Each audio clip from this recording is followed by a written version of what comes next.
안녕하세요 여러분. 오늘은 바이스파이 챕터 4를 한번 읽어드리겠습니다.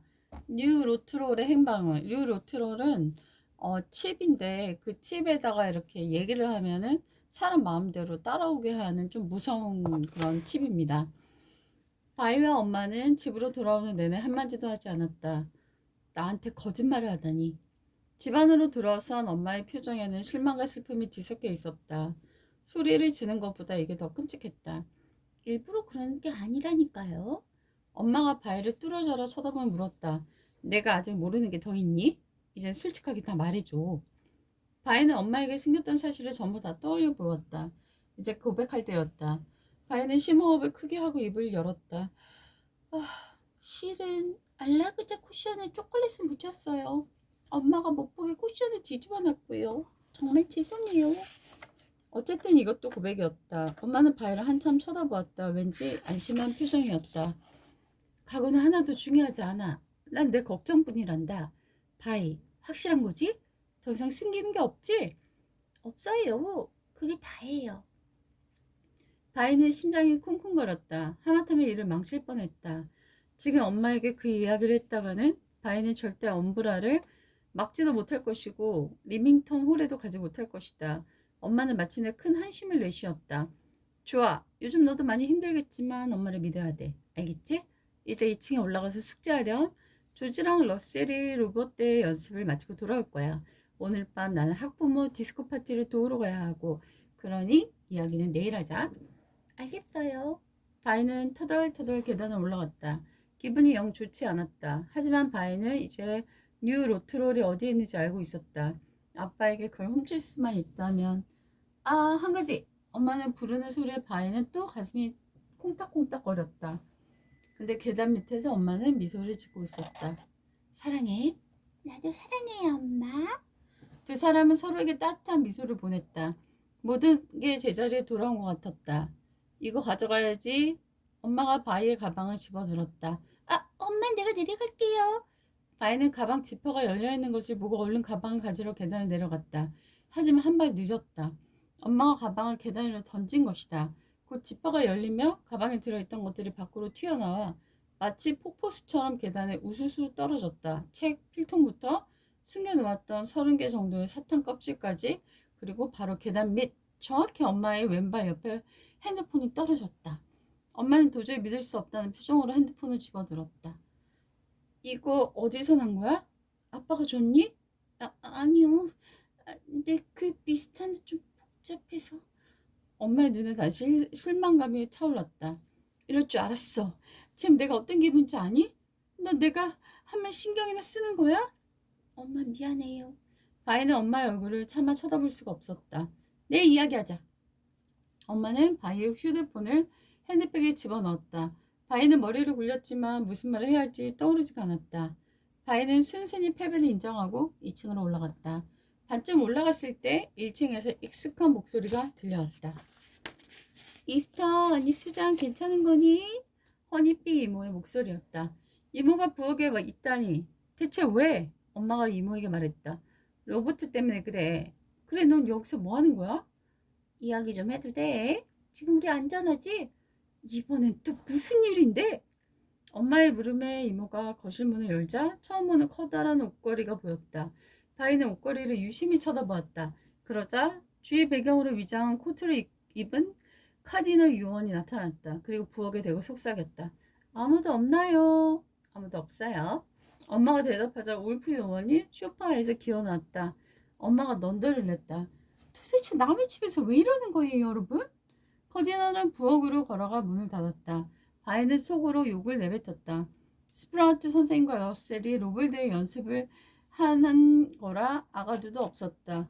어떻게 엿듣는다? 바이는 외할머니가 준 아이스파이 시계를 바라보았다. 혹시 이 시계 기능 중에? 바이는 시계판을 사로 돌려보았다. 대화 증폭기 작동! 글씨가 깜빡거리며 갑자기 엄마 목소리가 들리기 시작했다. 터무니없는 소리 하지 말아요. 밸런테인은 겨우 13살이에요. 그 애가 이 사건이랑 도대체 무슨 상관이 있다는 거예요? 벨리타인이 뉴 로트로를 소유하고 있다는 첩보가 들어왔습니다. 우리도 그걸 반드시 받아내야 돼요. 카디널은 주장했다. 바이는 뱃속에 나비떼가 몰려오는 느낌이 들었다. 왜 스파이더는 바이가 뉴 로트로를 가졌다고 생각하는 걸까? 카디널의 설명이 계속 이어졌다. 어제 단풍요양원에서 총기 사건이 터졌어요. 내가 알기론 어제는 퀴즈 푸는 날이었어요. 그럴 리가 없어요. 우리 정보원이 밸런타인을 거기서 봤다고 했어요. 밸런타인과 이야기를 해봐야겠습니다. 커디널이 고집스럽게 주장했다. 역시 그랬군. 그제야 바이는 고개를 끄덕였다. 어쩐지 누군가 계속 자신을 쫓아오는 느낌이 들더러니 그게 누구였을까? 발렌타인, 잠깐 내려올래? 엄마의 짜증 섞인 목소리가 부엌문 밖으로 들려왔다. 바이는 계단을 내려가 부엌으로 갔다. 모든 시선이 자신에게 꽂혀있는 것이 영 기분이 좋지 않았다. 커디널도 명령하듯 강압적인 말투로 말했다. 쓰라소니, 잠시 자리 비켜주세요. 용의자와의 대화는 비밀에 붙여야 돼요. 엄마는 바이를 끌어당기며 으르렁거렸다. 이렇게 보호받는 느낌은 처음이었다. 내 눈에 흙이 들어가기 전엔 안 돼요. 얘는 어린애라고요. 용의자가 아니고 내 딸이에요. 허니비 이모가 엄마의 손을 잡으며 조용히 속삭였다. 이스터 아니 수잔, 빨리 상황을 마무리하려면 커디널의 말에 따라줘. 난 바이의 대모이자 법정 후견인이야. 내가 책임지고 바이를 지킬게. 엄마는 걱정 가득한 눈으로 바이를 바라보며 다정하게 말했다. 엄마가 없어도 괜찮겠니? 바이는 전혀 안 된다고, 너무 무섭다고, 엄마가 필요하다고 소리 지르고 싶었다. 하지만 스파이라면 이런 시문도 겪어봐야 했다. 어쩌면 좋은 훈련이 될 것 같았다. 바이는 웃으며 엄마를 안심시켰다. 괜찮아요. 문 바로 앞에 있을게. 5분 안에 끝내요. 엄마는 못마땅한 말투로 내뱉고 부엌을 나가서 문을 닫았다. 허니비 이모가 의자를 앞당겨 앉아 다정한 목소리로 말을 걸었다. 발렌타인, 몇 가지만 확인할게. 전혀 위험한 거 아니야? 그래, 아직은 아니지. 카디널이 무뚝뚝하게 덧붙였다. 바이는 그의 눈 똑바로 쳐다보았다. 이 상황을 씩씩하게 이겨내고 싶었다. 허니비 이모가 물었다. 최근에 누가 너에게 뭔가를 줬니? 그걸 맡아달라고 했어? 아니, 승여달라고? 아니요. 바이는 솔직하게 대답했다. 바이는 소매에 바꿔치기를 한 적은 몇 번 있었지만 이번 일은 아주 다른 문제였다. 무언가가 사라졌어. 아주 중요한 무언가가. 우린 내가 그걸 가지고 있다고 믿을 만한 충분한 근거가 있어. 허니비 이모가 바이를 유도하듯이 말했다. 바이는 아무것도 모른다는 표정으로 눈을 동그랗게 떴다. 물론 쉽진 않았다. 이모도 열쇠 잃어버렸어요? 우리 엄마도 늘 그러거든요. 허니비 이모가 억지에 웃음을 지었다. 아니, 그런 게 아니야. 마이크로칩을 찾고 있어. 우린 그 마이크로칩이 전파 송신기 같은 곳 안에 숨겨져 있을 거라고 의심하고 있지. 예를 들면 무전기? 리모컨? 휴대폰? 바이는 순간적으로 떠오르는 물건이 있었지만 티를 내지 않으려고 애를 썼다. 아, 그건 저기 오래된 휴대폰이야. 아빠가 말을 더듬던 모습이 생각났다.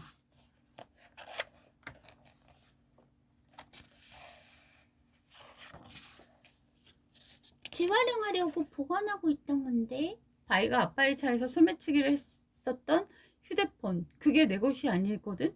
원래 주인이 다시 돌려달래. 아빠의 휴대폰이 뉴 로트롤이었다니. 스프라우트 선생님이 수업 시간에 이상한 행동을 한 것도 그 때문이었고, 뉴 로트롤에 조종당한 것이었다. 아빠가 휴대폰을 다시 돌려달라고 한 것도 그 때문이었다. 엄브라가 바이의 가방을 훔치려고 했던 것도 그 때문이었고, 스파이더가 찾는 것도 바로 뉴 로트롤이었다. 뉴 로트롤? 그걸 내가 갖고 있었다니? 이걸 리밍턴 홀까지 가져가면 입학은 떼어놓은 당상이야. 나도 스파이가 될 수 있다고. 바이는 허니비 이모에게 처리하기로 했다. 바이는 데모의 눈을 똑바로 쳐다보며 차분하게 말했다. 몰라요. 난 그런 거 없어요. 카디널의 식당을 콱 내리쳤다. 그럼 뉴 로트롤이 어디 있다는 거야? 지금 이게 얼마나 심각한지 몰라서 그래? 그러자 엄마가 부엌문을 발로 차고 안으로 뛰어들어왔다.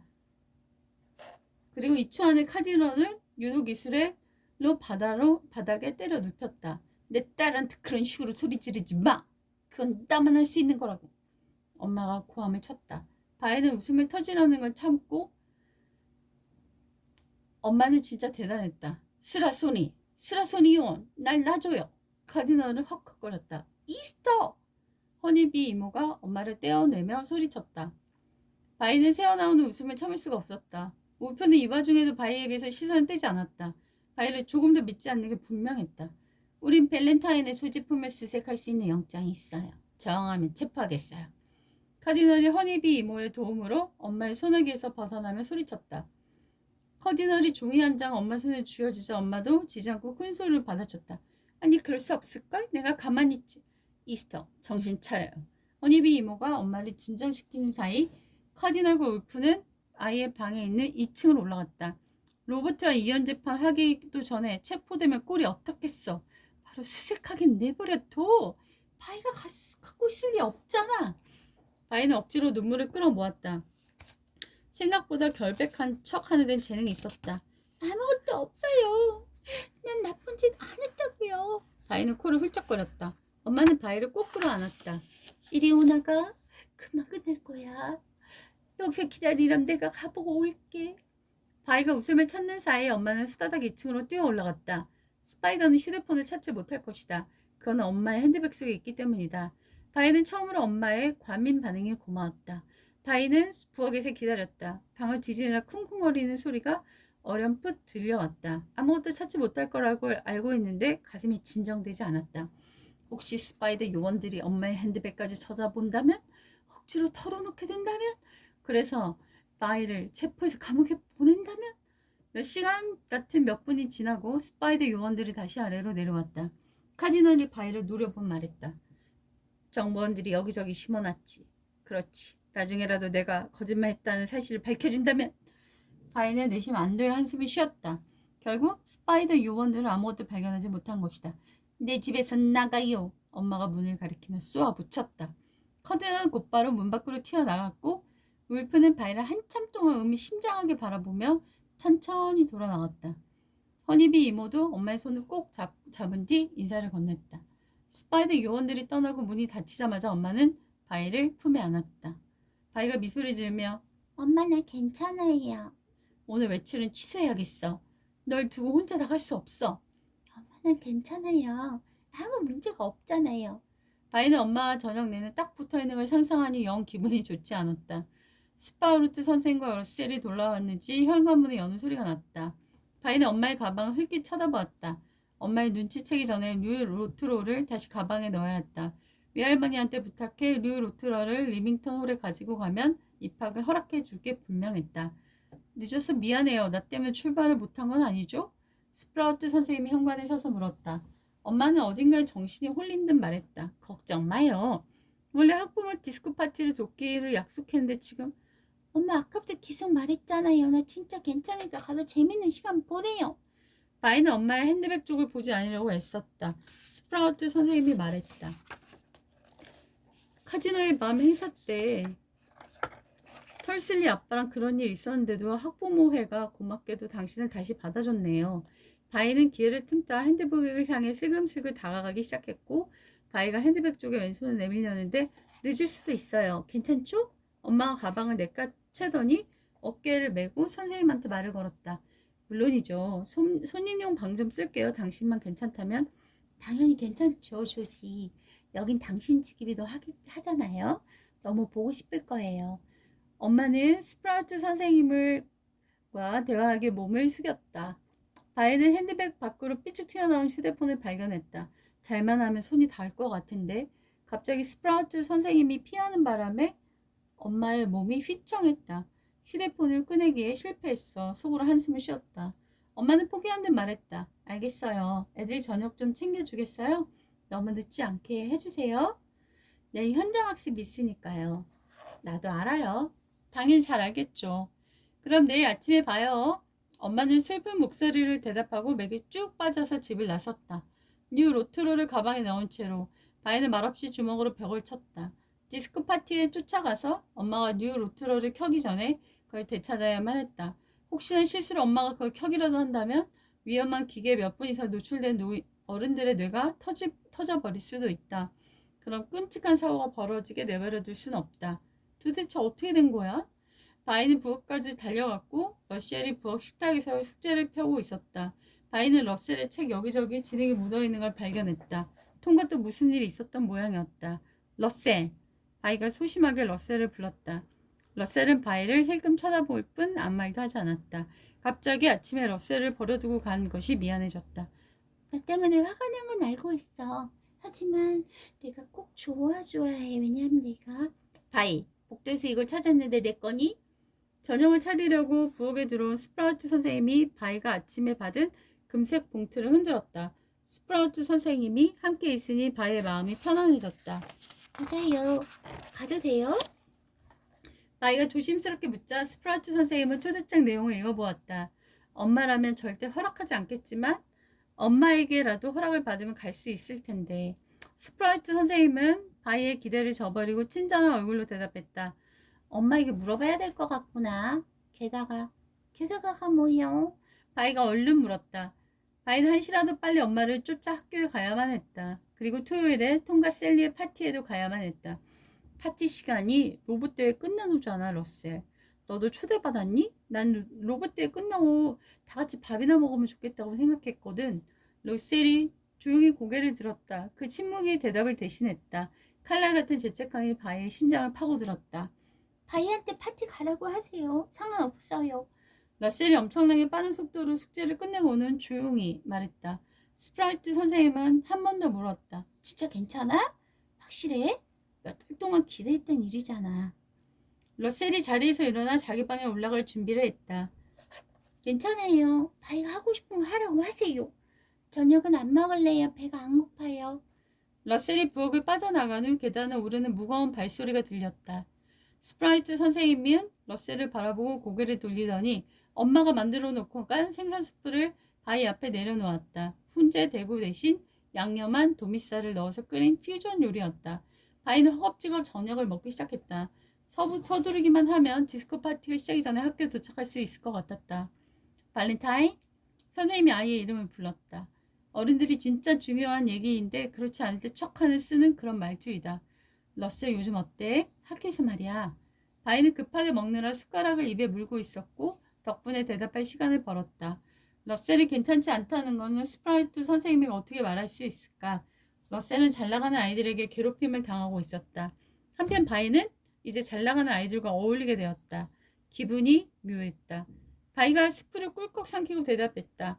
러셀에게 직접 물어보세요. 학교에서는 서로 대화를 잘 안 하거든요. 선생님은 진심으로 걱정스러운 표정을 지었다. 그렇구나. 그럼 내가 러셀 좀 신경 써 주겠니? 스파이가 되어달라는 건 아니고. 스프라우트 선생님의 말을 멈추더니 자기 말에 웃음을 터뜨렸다. 바이 역시 같이 웃어야 했다. 학교에서 스파이 활동을 한다는 말 자체가 완전히 터무니없는 농담이란 듯 웃어 넘겨야 했다. 선생님이 말을 이어갔다. 그냥 누군가 러셀에게 친절하지 않게 군다든가 괴롭히면 나한테 알려주렴. 알겠니? 요란스럽게 기침이 터져나왔다. 생선 덩어리가 목구멍에 걸린 것 같았다. 스프라이트 선생님은 바이의 등을 두들겨주더니 물을 갖다 주었다. 재채기 한 번에 3,000개 정도의 침방울이 튄다는 사실을 알고 있니? 그런 건 시속 80km로 날아간다는구나? 몰랐어요. 바이가 물을 마시고 간신히 대답했다. 생선살이 목에 걸린 덕분에 대화의 주제가 바뀌었다. 바이는 그동안 스프라이트 선생님이 알려주는 잡다한 상식이 그리웠다. 솔직히 스트라이프 선생님의 괴짜스러운 모든 면이 그리웠다. 기침이 잦아들자 바이가 웃어보았다. 이젠 괜찮아요. 고맙습니다. 다행이구나. 이제 올라가 볼게요. 스프라우트 선생님은 바이가 반쯤 먹다 남긴 음식을 보고 물었다. 바이는 선생님의 기분을 상하게 하고 싶지 않아 얼른 대답했다. 아니에요. 사실 선생님이랑 같이 시간을 보내서 엄청 좋았어요. 그러니까 집에서 이렇게 말이에요. 스프라이트 선생님은 진심으로 행복해 보였다. 아주 많이 고맙구나. 천만에요. 아침에 만나요.